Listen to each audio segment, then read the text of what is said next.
The story of Halo Infinite, as we all know, has introduced and left us with a lot of questions. Questions that can't really be answered until DLC for the game does come around, whenever that might be. But its base story introduces a new faction called the Endless. Granted, we haven't actually met the Endless yet, we've only really met the Harbinger, who we know is a part of the Endless and has a role of some form of leader, potentially like the prophets from the Covenant. But introducing the Endless to the Halo universe as a new faction and labelling them worse than the Flood could cause some issues going forward into DLC and future expansions as well.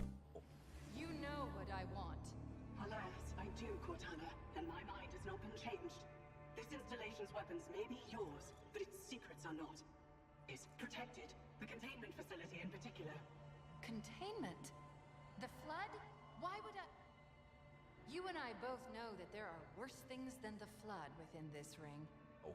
Or, on the other hand, it could play and fit in extremely nicely with the universe and maybe go hand in hand with the Flood as well. But today we're going to detail as to why that might be the case, why there's the good and why there's the bad with the Endless and the Flood. Guys, leave a like on today's video. Consider subscribing as well if you do enjoy Halo lore.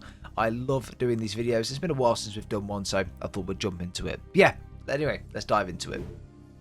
So, why ultimately did the Endless cause problems for the Flood?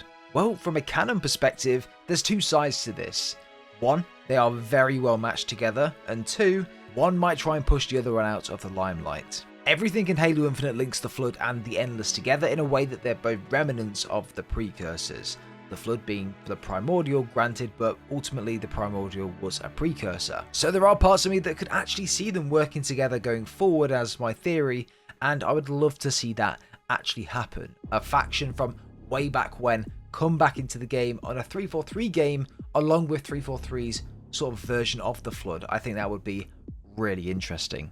At the very end of the game, within the Silent Auditorium during the boss fight, during one of the three ritual things that the Harbinger was doing or making some form of connection, the Harbinger could have also been speaking to one of the many grave mines that were buried deep within Zeta Halo, and ultimately the end goal could be, one is to free the Flood from the Silex beneath the ring that we had seen within the second mission of the game, and number two, maybe even reconstruct Mendicant Bias, whose remnants are also on the ring and his other parts buried beneath the desert on the Ark. But on the other hand as well, she might have been speaking to someone else completely separate, and the Flood might not even come into the equation. Tell them, I am sorry it took so long. Who's she talking to? Unknown. The signal's old? Like, really old. My time is ended. Yours too. They will make sure. But this could open up a really cool way of integrating the Spirit of Fire into the storyline as well. The Endless and the Flood army set out to obtain the last part of Mendicant Bias to rebuild them and to just create the most insane army, with that Ancilla being at the forefront.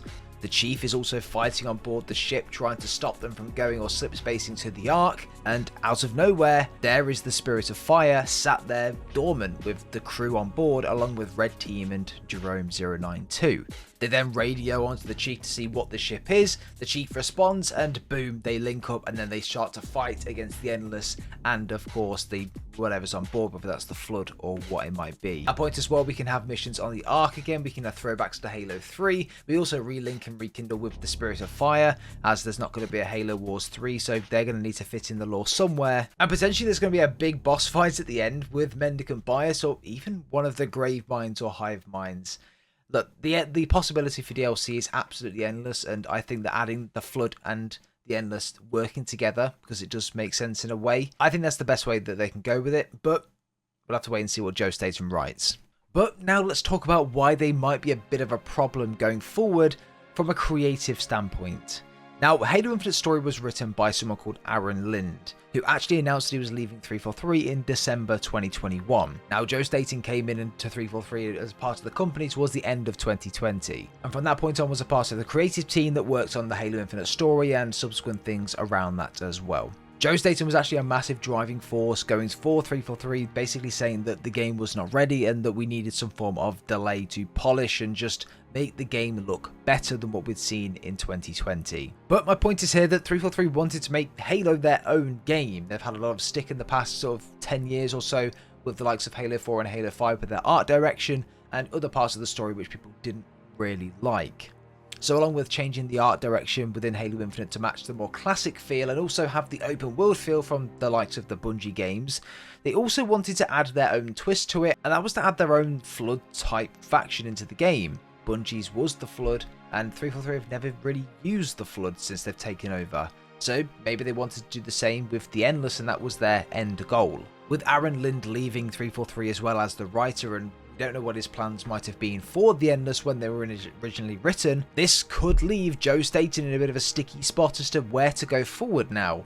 The Endless have essentially been promised as this new faction that are going to be taking over Halo, or they're going to be the new forcing faction pushing forward. You got to remember that the Banished are at the forefront of Infinite. We don't really hear much from the Covenant as such, in general from their faction, from the Arbiter side, the Sangheili Wars and things like that. So the Endless and the Banished are going to be the two main factions going forward into Infinite DLC. So this does mean in the short term that we are really stuck with the story we've got right now, and it could be difficult to implement the Flood on the back of that anytime soon. Whereas if the story was more open-ended, maybe we tease the Flood towards the end of the game, DLC could have promised that to come as well. But we'll have to wait and see. There are some really interesting theories that could be actually put into practice in terms of the writing of the scripts and the direction that the campaign DLC will go, and I'm excited to see where all of that does end up. But the Endless could be the new Flood, and we may never really see the Flood come back in a mainline Halo game. I'd be extremely surprised if that was the case. The Flood are such a big and integral and fan favourite part of Halo. And with there being things like Flood spores you can actually spawn in within Halo Infinite Forge, and there being that Silex with the Flood infection form within with it beneath Zeta Halo, I do think the Flood will come back, but the Endless may cause problems for the Flood coming back soon. Obviously that depends on the direction they're going with the story. For all of us doing the theories and doing the guessing pretty much, we all know that the Flood and the Endless share the same origin, and that is potentially as a Precursors. So in that case I would think that they're essentially the very similar race. They should work together in a way, maybe, I don't really know. Maybe they only find that out within the game and they say, look, we can help each other with this. I don't know, maybe that's what the Harbinger was talking to. We don't know at this point. But it definitely gives me a lot more confidence now that Joe Staten is writing Halo Infinite DLC, and we have a lot of the older Bungie staff from the previous trilogy joining back to work on Halo and joining 343. So very, very excited for that. I have a lot of confidence in 343 going forward into DLC. Now we've got the likes of Joe and a couple of other Bungie members into there as well. I think DLC is going to be very reminiscent of the trilogy that we had. And I think we're going to have a lot more integrations with the likes of Marines. I think there's going to be a lot more things that the team probably wanted to do with Infinite but ran out of time due to the development issues. So hopefully Joe could write a good story, and hopefully the team is going to pull it off as they did really with Halo Infinite. I don't doubt the talent in 343. I know the developers are extremely talented and they're very good at what they do. So I'm very much looking forward to it. But guys, let me know your thoughts and opinions down below. DLC can't really come quick enough, to be honest. So fingers crossed for next year. Drop a like on the video, guys. Subscribe if you're brand new, and we'll see you all in the next one.